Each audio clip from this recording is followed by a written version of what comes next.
My name is Lexi Johnson. I'm interviewing Herbert Bornhoft at his home in Waldenburg, Arkansas. It is January 17th, 2008. Okay, what is your full name? Herbert Joseph Bornhoft. Are you named after anyone? Joseph is my dad's name. That's your middle name? Mm-hmm, Okay. When were you born? April the 10th, 1922. Where were you born at? Lynn, Missouri. Did you ever have a nickname? Herb. Can you tell me how you got that name?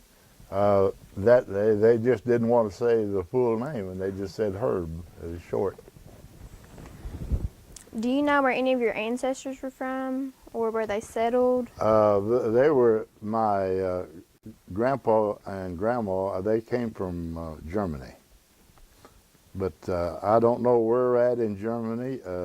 I have a cousin that's made a history book on there, and I never did get a hold of one of them. They were in Colorado whenever they made the book. Well, do you know what they did while they were in Germany, like as a profession? Yeah. Mm-hmm. Okay. Where did your mother grow up? She was in Lynn, Missouri. Her mother was from Lynn, Missouri, and my dad's mother and dad was from Loose Creek, Loose, Loose Creek, Missouri. Can you tell me anything about your mother, maybe a story or something? Well, she was real strict with us. You had to walk the chalk line, and I don't blame her, because we'd have taken her. We would have most probably done what we wanted to do, but whenever she told you to do something, you had better do it. Can you tell about something that happened one time with her, something specific that you remember? Well, I remember one time I was the oldest one of the group, and I had to do the biggest part of the big work. And on Saturdays, Mom didn't feel very well having these children, and so I had to clean up the house. I had to dust dressers and all that stuff, and then put pads back on them, and after dinner, in the summertime, the kids she'd get them all out of the house, and she said, "Now Herbert's going to mop the kitchen." Well, I was in there mopping the kitchen. Here come Wilbur in there, and she was come out of the room. She said, "What are you doing in there?" And she had a broom, and she popped him on top of the head with the broom handle, broke the broom handle. Okay, what about your dad? Do you know where your dad grew up at?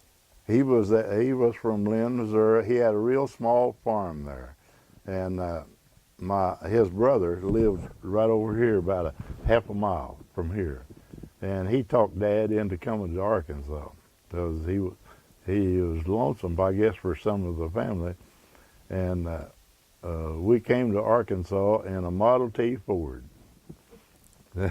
and up there where Chester Senton and them used to live. There, on the side of the road up there. That's the way you went to Wiener in them days. You cut off there and you went through this dirt muddy road, and there was a water hole there. And he run off in that water hole and got stuck. And he said, "We'll just stay here all night." And about 5 minutes, he said, "No, we won't. The mosquitoes are about to carry us off." And so he went in and got Chester, or Tom Senton, and he come out there and pulled us out, and we come on to Wiener. What are some important things that you learned from both of your parents? Well, you don't talk back to them. You have to do what they tell you to do. And my dad and we got along real well together. I worked quite a bit, and whenever I was growing up, Homer Greeno and Dad would put us to, whenever I wasn't going to school on Saturdays, we'd go down there and cut some trees down, make it a little bigger. And I'd be down there about. Dad always had some apples in the wash house, and I'd get all the apples I could get in my pocket. And about 10 o'clock, I'd be so hungry, I just had to have something to eat, and I'd eat them apples, and then I'd come in and eat dinner. Do you remember the names of your grandparents on your mother's side of the family? Well, my grandpa, his name was Bornhoft, and but my grandma, her name was Walterscheid. Ask if you remember their first name. Do you remember their first names? Well, that's been so long ago. I think I could remember them, but no, I can't. I don't know what Mama's Okay. mother's name was. That's fine. Do you remember what they did for a living? Were they farmers? Yes, they were. Whenever I was growing up, I didn't know the grandpa of my mother's name, my mother, but she lived up there in Loose Creek. I mean in Lynn, and she. I don't know. She worked uptown somewhere. I think maybe in the post office, and she. I remember one thing they had was they didn't have running water in them days in town, and she had a cistern. The water all come off the house and went down in this cistern, and then they'd pump that water out and take it in the house and use it in there. Now, I know it wasn't real good water, but they had a crank on a well, and they had a bucket, and they'd let it down there and fill it up, and then crank it back up, and that's what they used for water. So do you remember what their house was like, what it looked like on the inside or maybe on the out? What? Their house. Do you remember what their house looked like?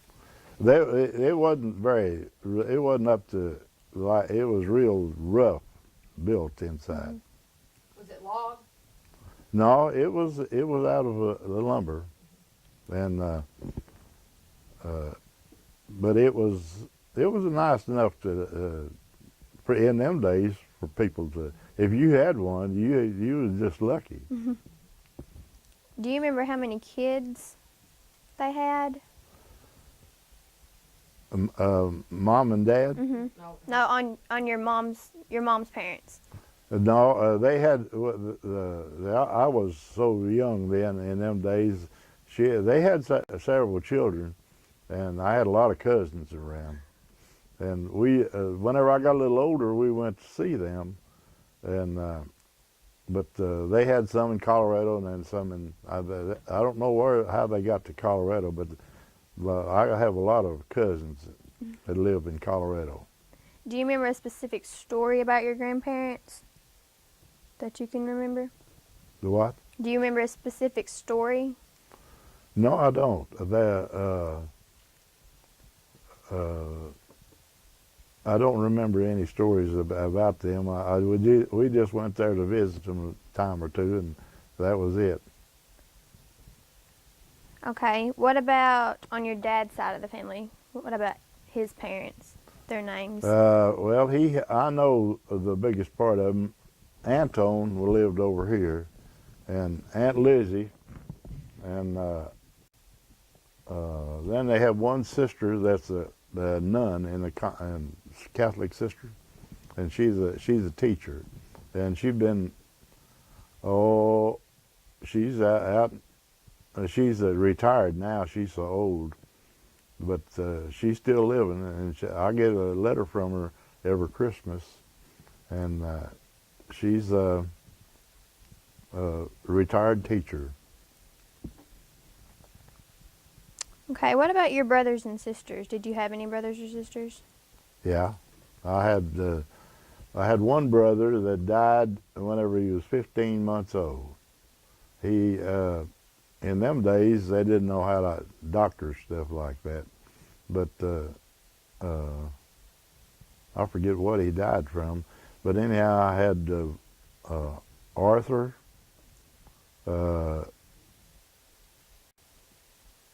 Wilbur, and S.J.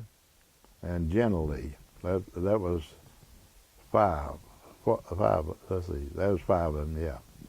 Did you all get along when you were growing up? Yeah, we all except we didn't want Jenny around us. Those four boys. Did you all get together and do things together? Yeah, we did. We had, well, we had to work.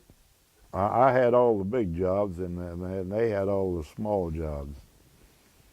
I remember Dad bought us for Christmas. He bought a little red wagon, and that's what we carried wood in to the house for. We had a pile of wood out here, and Dad would have them to haul enough wood for a day, and Wilbur that was his job. And of course, he's just like a kid. If there's a water hole there, he's going to go through that water hole with that wagon. Well, he'd make 2 or 3 trips through there with a load of wood on it, and then the next one he'd be stuck. He couldn't pull it, so he'd have to unload it and then pull it out and then load it back up again. And he finally learned that he didn't want to go through them same ruts too many times. What is the most trouble you ever got into when you were a kid? Well,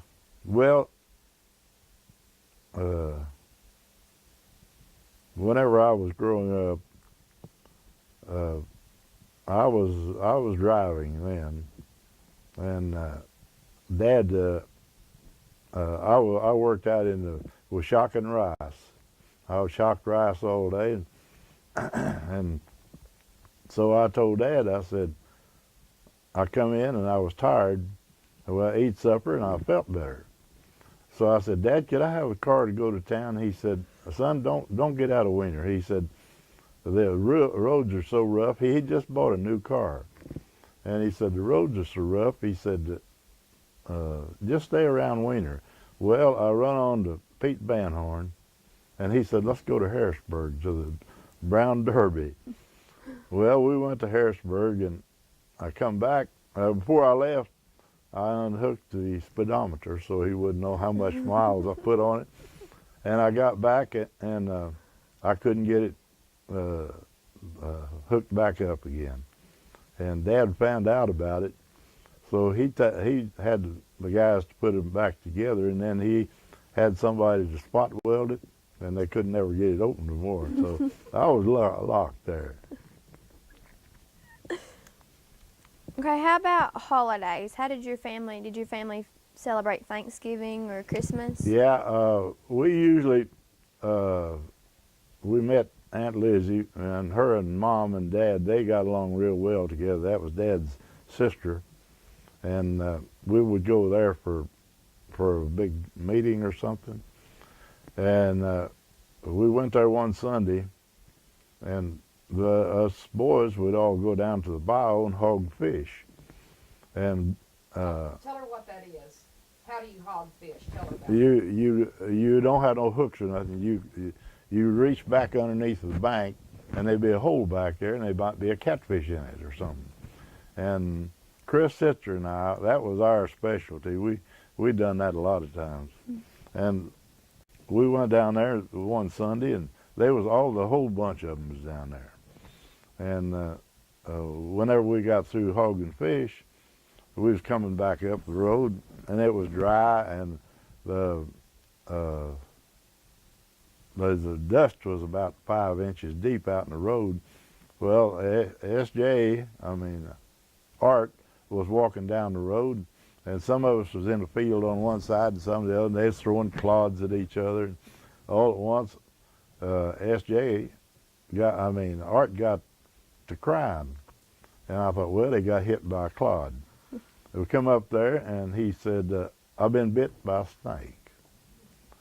And we wasn't but about 100 yards from Aunt Lizzie's house, and we looked around there in the dust, and there was a little copperhead about like that. He stepped on it. And so they taken him up to the house, and in them days they had one doctor in winter, Dr. Alcott.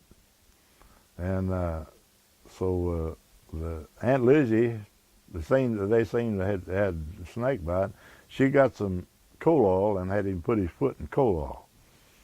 Well, Dad called the doctor, and he made him at his office, and he said, well, that was the best thing you could do, is put that foot in that coal oil. So he doctored it up, and he said, now, Joe, he said, that foot's going to be big tonight. Well, he was right. The next morning, his foot was twice the size that it ought to have been, and that was one of his snake bites down. When y'all had Christmas, did you all gather at one person's house, or how did y'all celebrate that? On Christmas Day, we usually did. We met with each family, but we usually went to Aunt Lizzie's because she was easy to get along with, and and the boys were about the same age as us, and we had a good time. Did you have a Christmas tree? Oh yes, yes. We had a Christmas tree, and I remember whenever I was growing up, we lived in this house here, and Mike and John was little, and so Cecilia Roosevelt, she asked me to be Santa Claus. Well, they had a uniform, so I got a uniform, and she gave me a sack with some toys and stuff in it. And I thought, well, I'll go to my house first. So I went in, I had Jane and the two boys then. I come in ho-ho-hoing and all that stuff. And the boys, one was on one side, I had Jane, one was on the other side. And I tried to get my voice where it didn't sound like me.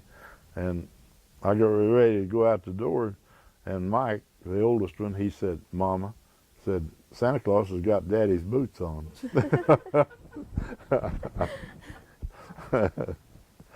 And so I went over to Roosevelt, and I go ho-hoed them and gave them some presents, and that was my Santa Claus deal. What medicines or remedies do you remember about when you were a kid? Well, there was a doctor.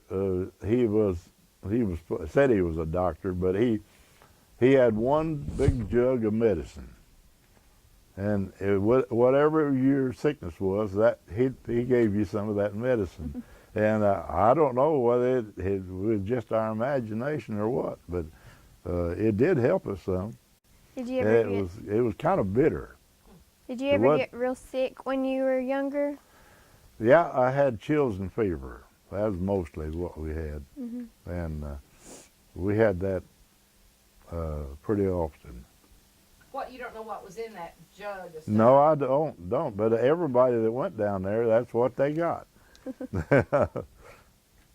was he? Do you remember his name? No, I don't. It was, but he was down north of Wiener there. There was a long house built right along there, and that was where he was at. He was in that house. Okay, what was the school like when you were younger?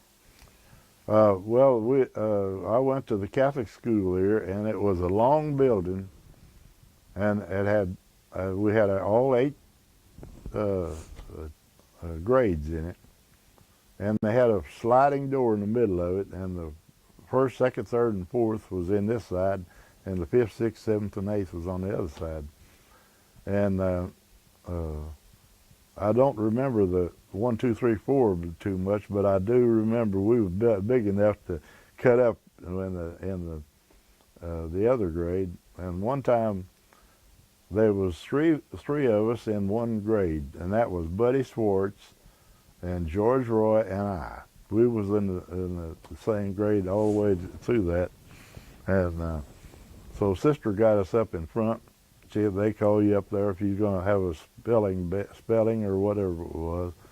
Anyhow, we was going to spell, and we were all standing up there, and George was bigger than Buddy and I. He was pretty good size, and all at once something fell down on the floor. Reached down there, and there was a sack of tobacco. He was smoking. And Sister said, what was that fell down there? So he picked it up and handed it to her, and the priest was right across, just about 30 or 40 feet from the school was the priest's house. And she said, George, you're going to go to see Father Butterbach. And boy, he wouldn't ever touch you or anything, but he would give you a talking to. And so one day, there's one guy, he was a nice looking boy. And all the women was after him. He was called Francis Ritter. And him and I, we was throwing darts at each other in the back of the school. And mine went wild and it went up on the wall. And Teresa Swartz seen it up there, and she got it down and showed it to sister. Oh, if we didn't give her a fit. And we had to go over to the priest, and he just gave us a heck of a talking to. What kind of toys do you remember playing with when you were a child? What? What kind of toys? We didn't have too many toys. It was in bad days. A dollar was a lot of money in them days. Dad, if we went somewhere, Dad give us a quarter, and that was it. And they had a fair there in Wiener every year, and sometimes he'd give us 50 cents. And man, we was rich then. What did y'all play with? Well, we'd have a tin can and a stick, and we'd play hockey or whatever it was with that.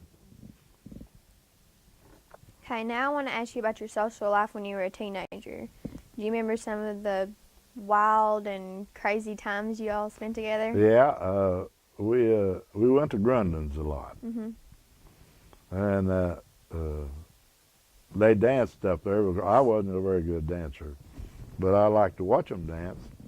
And every once in a while there'd be some drunks come up there, and then the fight was on.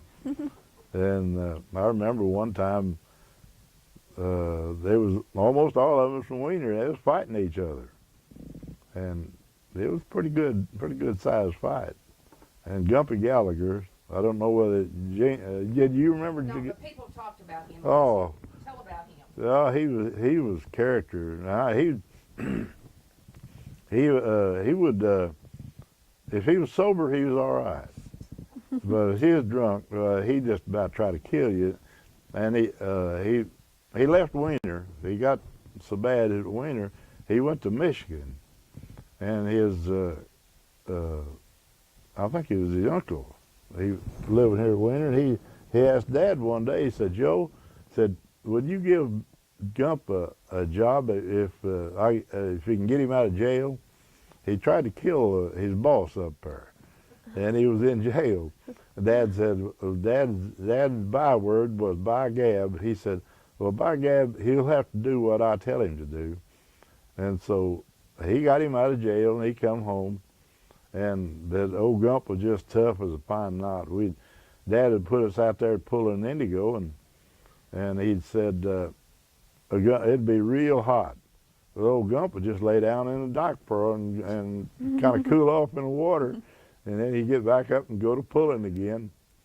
And so one day we was out here at combining rice. We was thrashing rice, combine. And we liked one truckload being through for the year.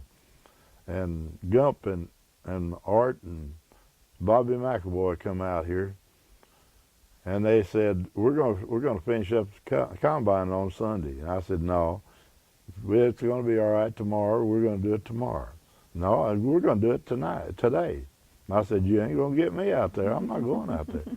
So they had a fifth of whiskey under their arm, and Jane had some Coca-Colas on the back porch.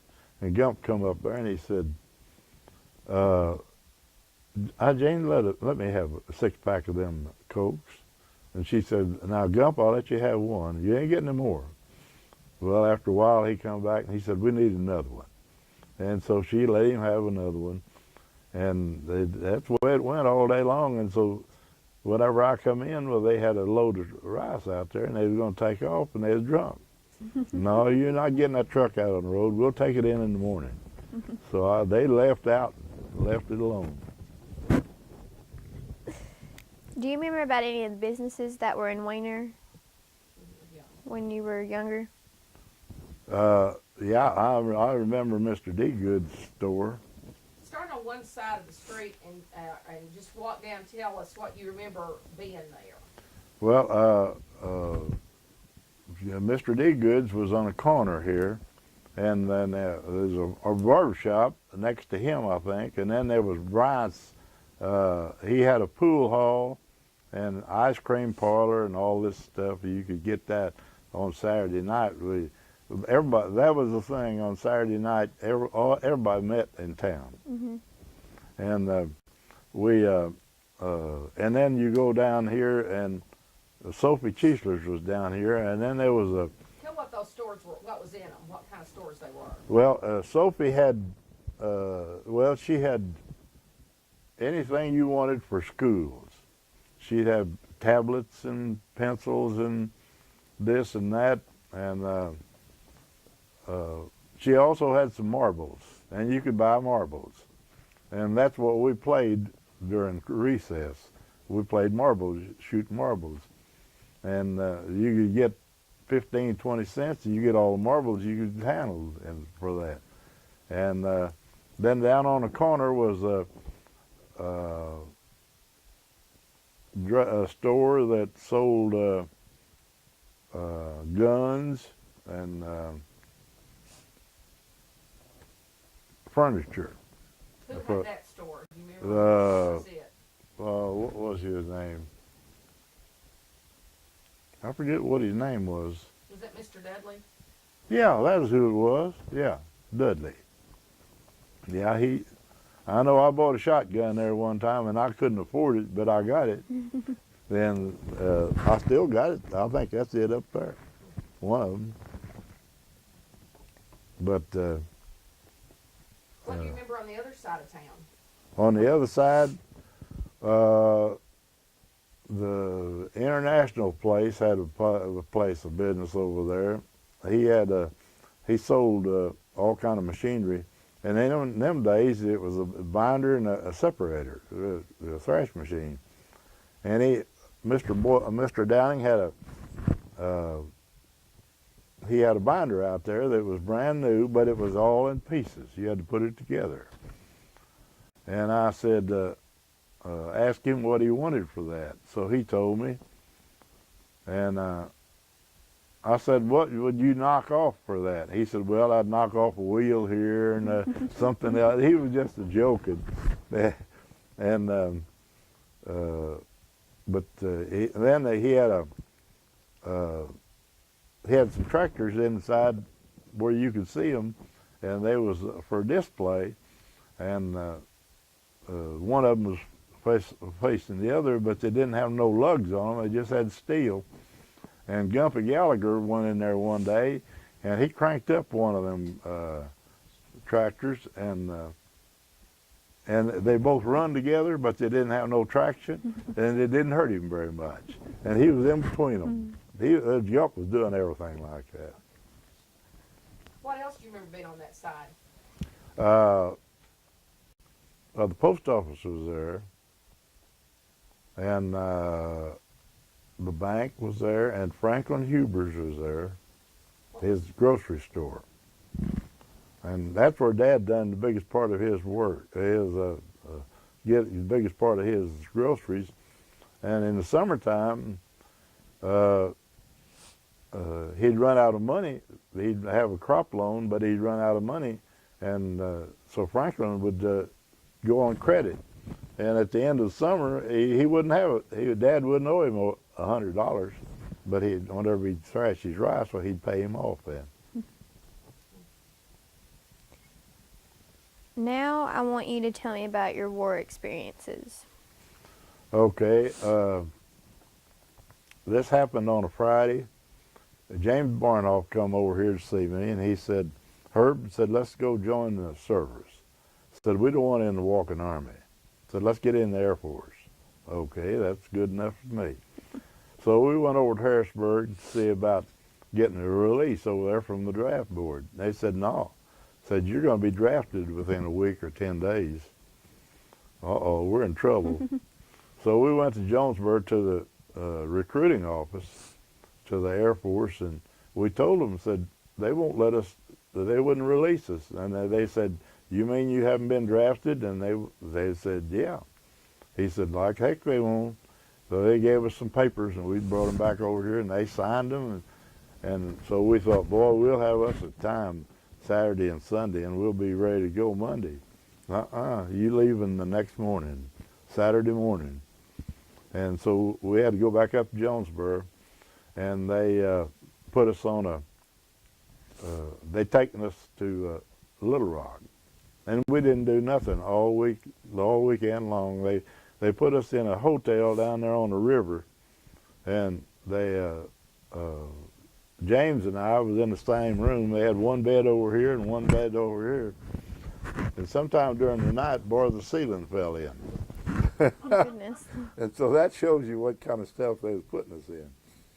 And we stayed there 2 nights. And so Monday morning, they pulled up with a great big trailer truck, and they put us on that and taken us out to Camp Robinson. And we stayed out there all day, and they examined, trying to give you a physical and all that stuff. And so we stayed at Camp Robinson for about 4 or 5 days. And then they said, "You're going to basic training." Well, where in the heck are we going to go? And we wound up down here at Walnut Ridge. They had just opened that place up. And we was there, and taught you how to, your left foot from your right foot and all this stuff. And I had never had a shot before in my life. And every week, Friday, they gave you 2 shots, one in each arm. Something about this disease and something about that disease. And I stayed there about a month. And they said, Mr. Bornhoft said, "Would you like to go to school?" And I said, "Yeah, I would." They said, "You're going to Chanuteville, Illinois."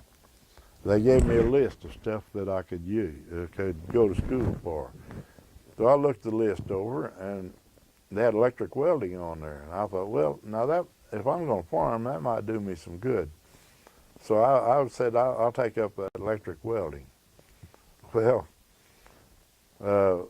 we got out and left on the day before New Year's.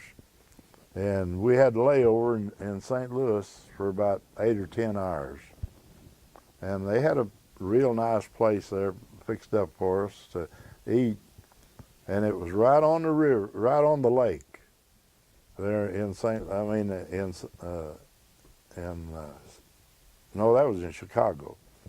Anyhow, St. Louis, we come into Chanuteville on New Year's Day, and cold, and they made us strip down to our shorts and give us a physical in a room that didn't have no heat, and we like froze to death. And so I told them I wanted. I said I had electric welding. Well, that wasn't it. They put us as weather observer.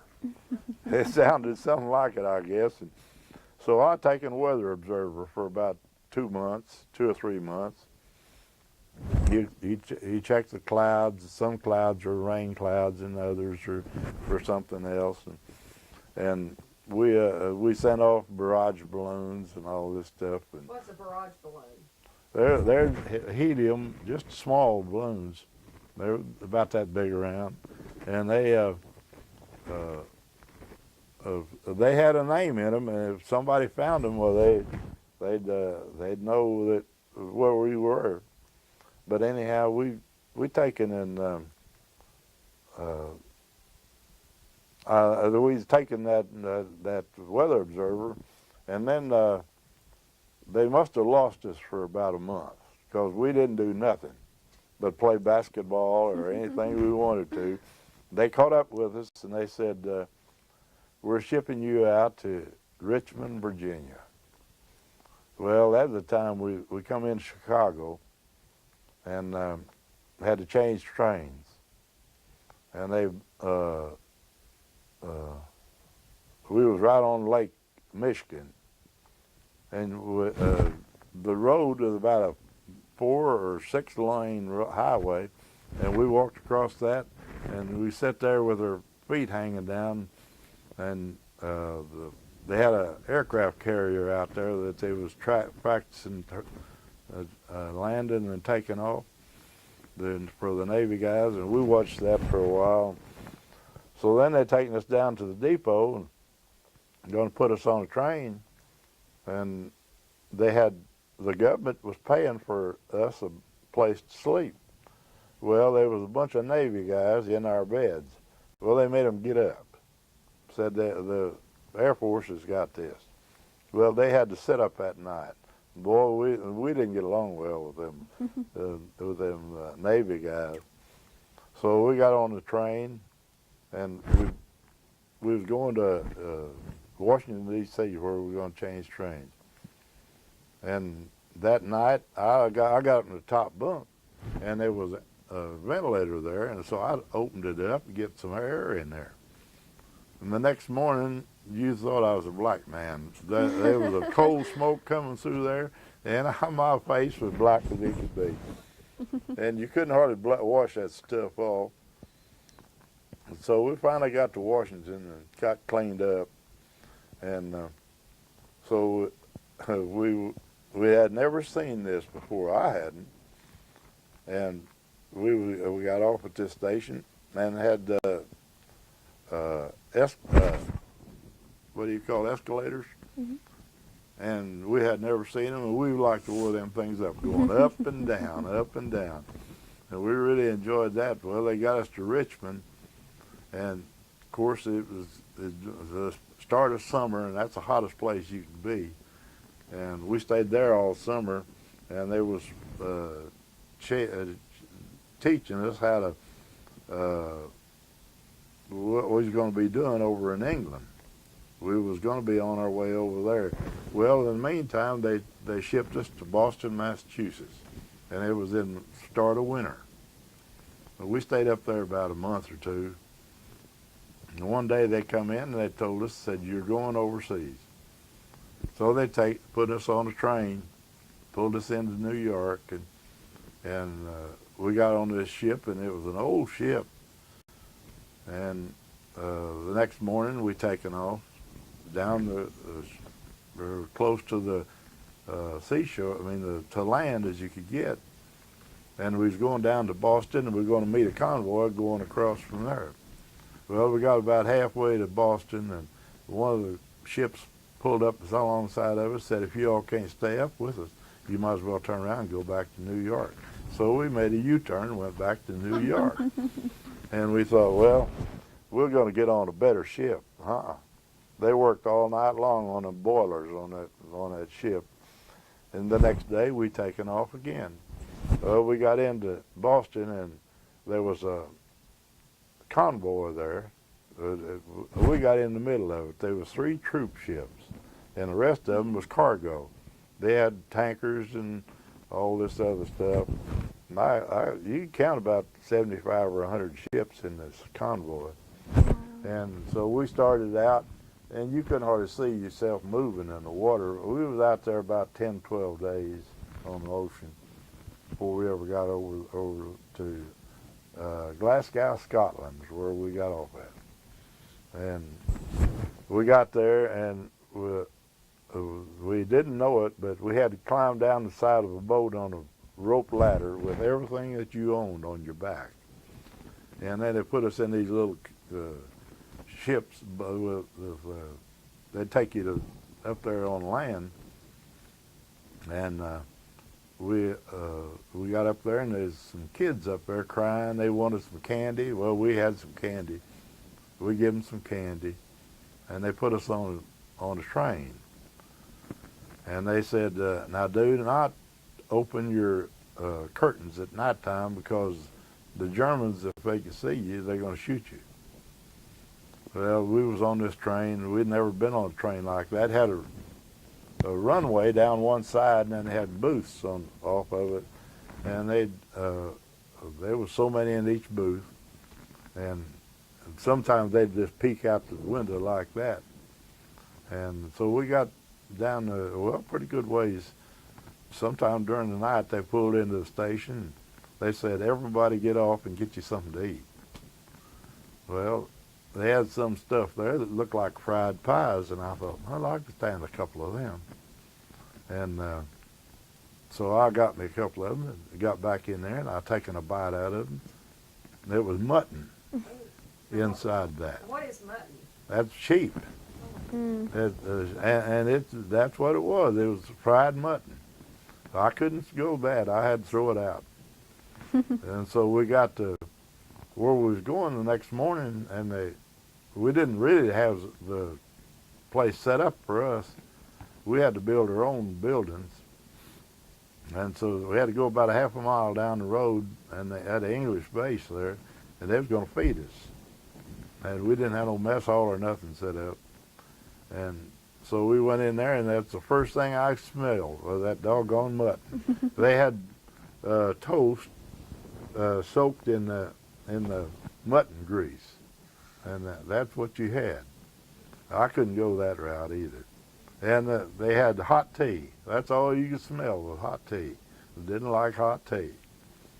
And we like to starve to death there for a little bit, but anyhow, we finally got some American stuff over there that we could take and eat. And so we stayed there a year or a year and a half, and we was in charge of we was in where telephones would run out to this all the way around the border, and we was in charge. We was talking to them people, and they would tell us if a buzz bomb come over. A buzz bomb was a little old outfit about that big around, and it had a little motor in the back of it, and whenever that motor ran out of gas, that's where it went down and blew up. And we had a first sergeant that wanted to call roll every morning. You didn't need to call roll, but he did, and we called at nighttime. The general come by and said, you can't do that in the daytime. Said, you'll get them shot up. So we, at nighttime, or early in the morning, they called roll. Well, we'd put our overcoats on and not anything else and go out there and answer the roll call and go back in and go to bed. And that made him mad. And one morning we was out there and we heard something coming. And here come 5 of them buzz bombs right over top, just about treetop high.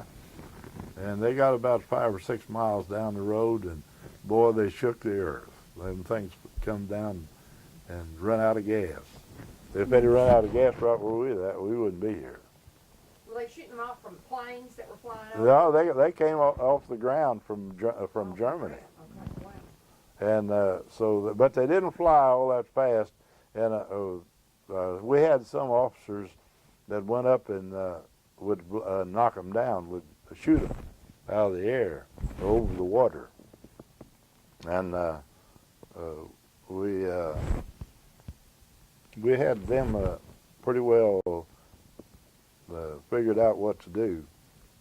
But they wouldn't go over London because they were flying low, and London had barrage balloons up in the air, and they'd get them tangled up in them with them cables that holds up them balloons.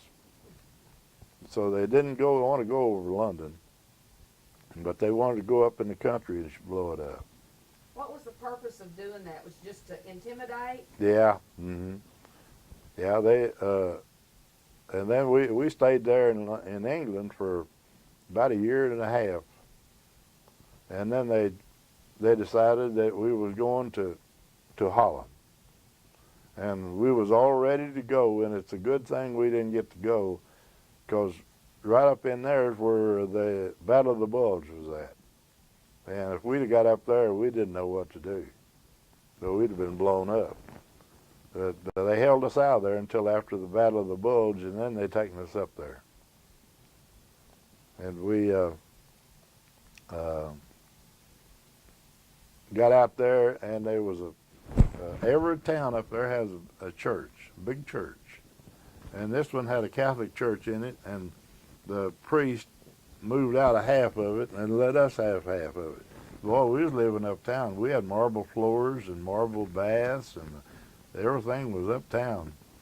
And we stayed there for about 6 months. After the war was over, we stayed there till the war got over with. And then they said, whenever the Germans gave up, they said, y'all are going to the Pacific. You're not going home. You're going to go straight on to the Pacific. Oh, my goodness. Well, they come by a few days later, and they said, no, we're going to take you through the United States, and we're going to give you 15 days off. Well, that suited us. We could get home and see our mom and dad. And so we, one day they had a big ship down there in Southampton, England. And we all went down there and got on it. And it was the Queen Elizabeth. That's a big ship. And there was 15,000 of us got on that thing. It was like it was a British ship. Yeah, the British ship. Queen Elizabeth and the Queen, I forget what the other one was. Anyhow, it had 8 floors to it. And every floor was a different color, so you'd know where you was at. And whenever they got out, we got everything all loaded up one night, and here come a guy, got on there, and it was Jimmy Stewart, the movie star. And he was the last one to get on. And he didn't have to carry his stuff on either. He was a general. And so we got on the ship, and they couldn't get it out that night. They had to wait till the surf come up. We were sitting on the ground. Had to wait till we got some more water under us. So the next morning, we backed off and we went up through the straits between Ireland and England. That was a beautiful way of going through there. That was real nice country. And we got out on the ocean, and it was 4 days and 5 nights, or 4 nights and 5 days is what it was whenever we got back to New York. And you get out on the ocean with that big ship, you didn't stand straight up. You had to go into the wind. You had to lean that way because it'd blow you off of there. And it was a real nice trip back. And we got into New York. They shut the motors down, and they just had tugboats that pushed it around wherever they wanted to. They pushed it up to the harbor there, and it's a wonder the boat didn't turn over because it was up there sideways, and everybody was on that side of the boat. And they had a big band there where we were going to get off at, and they was playing our music, and we really enjoyed that. And we got off, and they said, we're going to have you a big steak dinner. And they come around with something for you to drink, and it was milk. That's all they had was milk. You could have all the milk you wanted. And they did. They had a good steak dinner. And so we was going to go home. So they said, you can't go from over here. You're going to have to go across to New Jersey to get on the train to take you to this place where you're going to get off at. And so they got us out there on New York Harbor, and they put us on this boat, and I think they had some cattle or something on there. It stunk. They taken us across on that thing, though, and we got on the train. It didn't have to go but about 8 or 10 miles, and they taken us off, and it looked like it was going to rain any minute. So they said, you all listen for your name, and whenever your name is called, you go down to the state. You can see the station there. Go down there because you're ready to go. Well, whenever they called Herbert Bornhoft, well, I was headed down that way with everything I owned, and just as I got on the train, it just started pouring down rain. Well, all the beds and everything was filled up. Well, there was a room there with some old dirty sheets and stuff in it, and a bunch of us guys got in there and slept on that for a night or two. And we got down to Fort Smith. We got into Fort Smith. They backed in there and they got us loose, and so they put us. We got out, and they give us $100 bill. We never seen $100 bill. We was making $50 a month, is what we was getting, and they gave us $100 to go home on, and they said you're going to be back here in 15 days because you're going to Lamar Field in California. That's where you're going to take off from. Well, while we was home, the Japanese army got over with. So we went back down there, and they said, we're going to turn you loose. And they said they wanted us to sign the active reserves. Now, I'm not going that route. So we went out to inactive reserves. I said, I'll go that. And I like to got into trouble.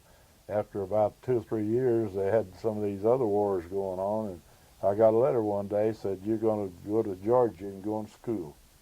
And here I had bought this place, had farmland in, and I had 2 children and another one on the way. And so I went and talked to Ernest Hogue. He wrote him a letter. He had a lawyer. He said, I'll get him to write. We had several of them over at Harrisburg that wrote him a letter. And finally, they gave up on us and said, just forget about it. And so we was back home again.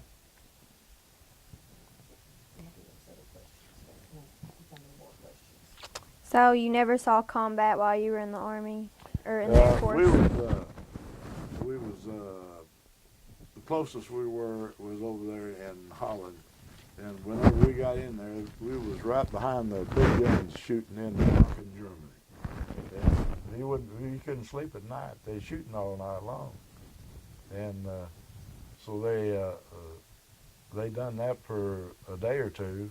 There was some archers back there, and they had their guns all hid in there, and they was shooting out of there. And so whenever they got through, the Polak boy, he was a sergeant, he said, Herb said, let's go into Aachen and see whether we can get us something out of there. That was a mistake. I shouldn't have done it. And we got down on the road, and we had we were gonna ride a bicycle. We checked us out a bicycle, and it was uphill all the way. Oh, we can't ride that. So the convoy come by, and the last truck in the convoy stopped, and we see them bicycles on there and take them into Aachen, Germany. And we wasn't supposed to be in there, but we did. We got off, and there was a big hotel there. We go in there and see whether they got anything to drink out in the Keep going. Keep going.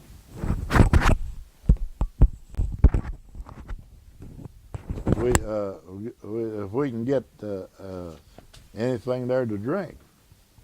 Well, we went in there, and them soldiers had done robbed all the stuff out of the drink place. Right across the street, there was a building with a whole wall shot out, but the inside was the stairs, and you could walk up the stairs. We went up about the 2nd or 3rd floor, and looked like the people had just gotten out of bed and left, and we got some cigarette lighters and stuff like that, some little stuff. And so we went back down and got on our bicycles, and we rode back to our place. Well, this Polak, he didn't have enough, so he's going to go back again. Him and somebody else went back.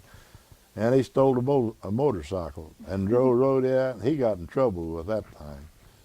And we made it pretty good.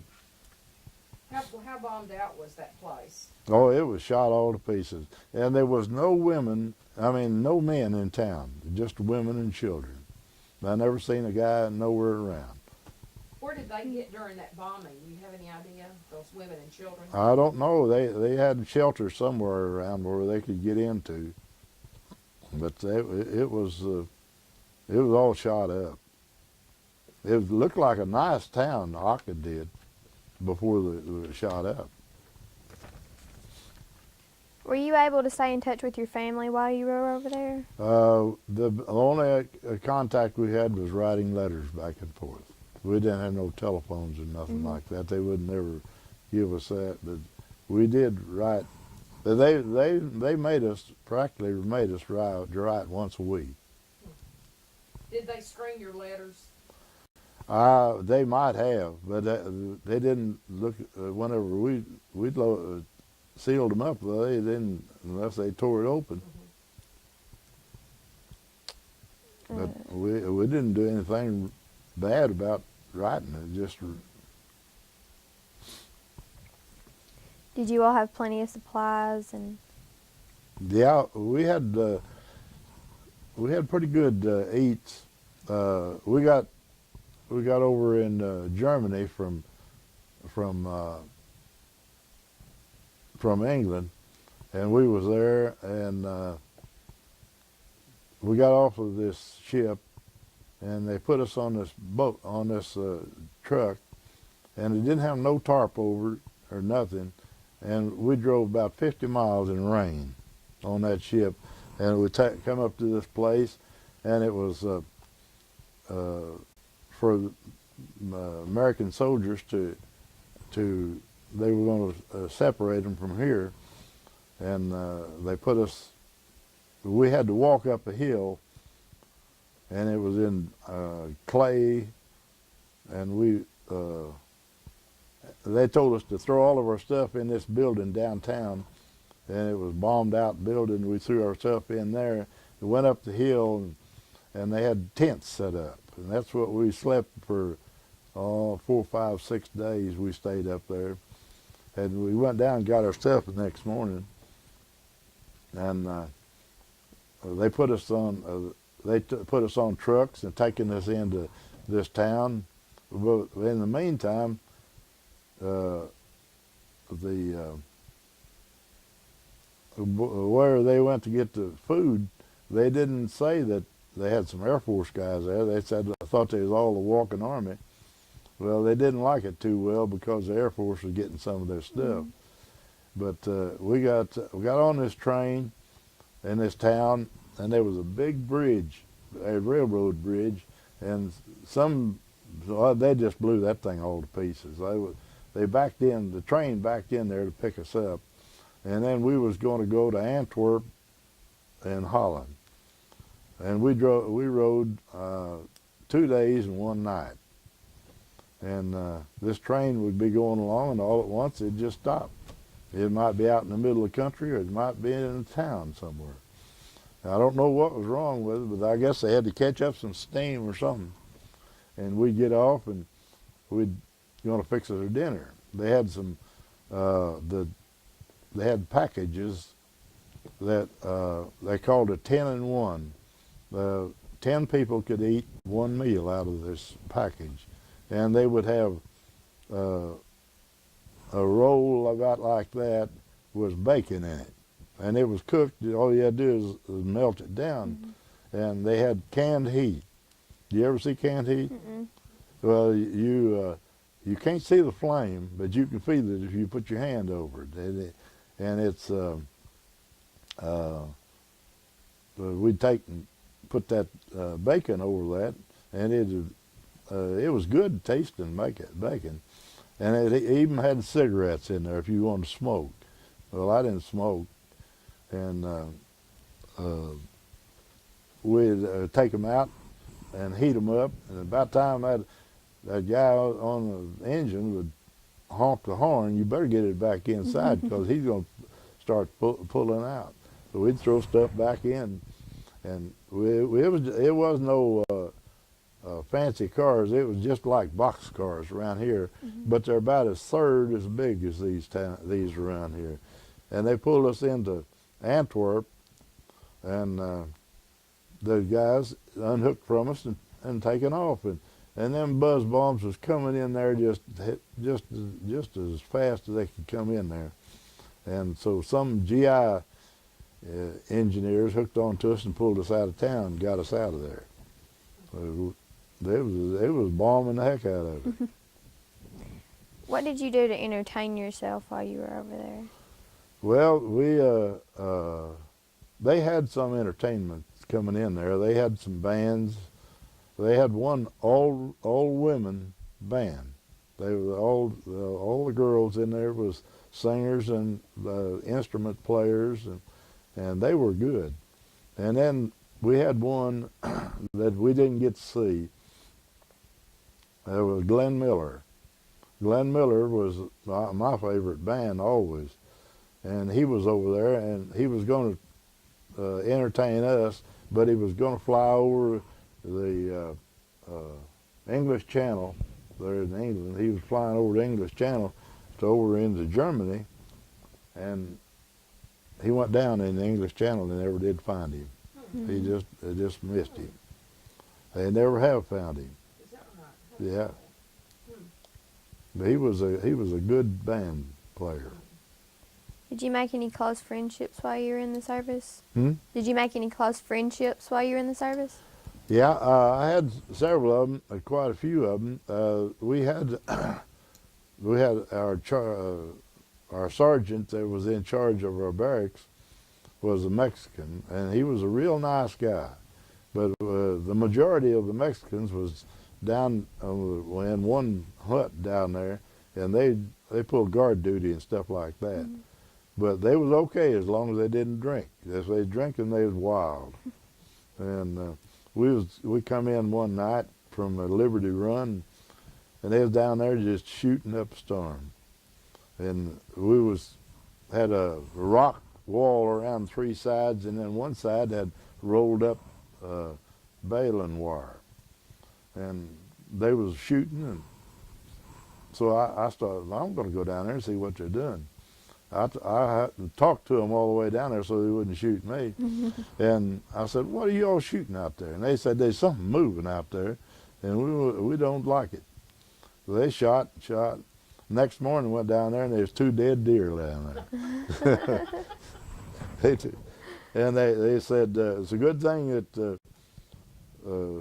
the big dogs of England, they said they had this bunch of deers for them to shoot, but here we done it.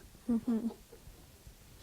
What is your least favorite memory from the war, while you were over there? What? Least favorite memory. Oh, I don't know. We didn't ever. We got along pretty well with everything. What was the worst thing about serving?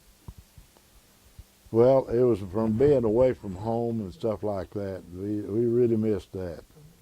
And but once you got over there, it's a good thing that I went off to high school before. I was over there at Subiaco for 4 years, and I believe though if I'd have just left home, I'd have cried all the way there. And I was in there 3 years, and I never met nobody. Charles Gibbons was there in England. There's a bunch of them from Wiener there in England, and I never could find them. But we was on a ship going overseas, and there was about 7,000 of us, and there was a bunch of colored people on there, and they got seasick before anybody else. Man, I mean, they got seasick. And there was one boy, he come up to me, and he's a colored boy, and he said, "Aren't you Herbert Bornhoft?" I said, "Yes, I am." He said, I thought, well, I remembered a guy that looks like him. He said, "I used to work for Louis Chiesler, and you and I drove a tractor for him." I said, "I remember him now." That's the only one I ever met while I was over there. But I sure did. Whenever I went into the service centers around, I'd look in the book and see whether I could find Charles or or Sonny Winters. Sonny was over there too. I couldn't find none of them. Of all your experiences in the service, what is one that you will never forget? The boy. Well, while you were in the service, do you have any fond memories that you Will never, what's the will one never thing? forget? Yeah, something that happened while you were over there that you will never forget. It's Oh. the thing that stands out the most. Well, one night we was me and the staff sergeant. We never went out on the Liberty Run. We stayed there and What is the Liberty Run? well, they drive a truck that takes you into town, and at 10:30 or 11 o'clock you got to be ready to come back out of there.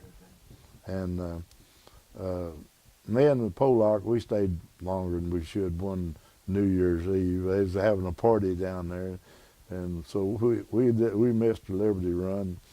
And about 3 o'clock in the morning, we decided we better get back to camp. So it's 5 miles back to camp, and so we walked and walked and walked, and we better not come in the front gate because they'll know we was late then. But they had a big old steel gate there on one side, and we could crawl on top of that and get over it. And we just gotten inside, and the lights went on everywhere, time to get up and go to work and all this stuff. So we come in the barracks, and the staff sergeant, the little Mexican, he was a good friend of mine. I said, hey, would you take this up here and slip this in with the rest of the people that was out? So he did, and he got us off of it too. Or we'd had to pull KP or something for a while. Where were you on December 7th, 1941? I was going to church here in Wiener on Sunday night. It was Sunday night, and I heard them talking about it, and that was the first that I heard about the invasion. I mean, about Pearl Harbor. That was the first that I heard about it, and I don't think I slept any that night. Do you remember hearing about the atomic bombs that had been dropped on Japan? We heard about it, and we thought that the first time around would do it, that it had taken the second time before they ever stopped it. I'm going to switch CDs. Just a minute. Let me switch. Okay. Just hang on a second. Yeah, I hadn't even thought about Charles, all them being over there. I didn't know that's what happened to Glenn Miller. I did not know. Yeah, that's how he died. they lost him in I did not know that. the English Channel, and they never did find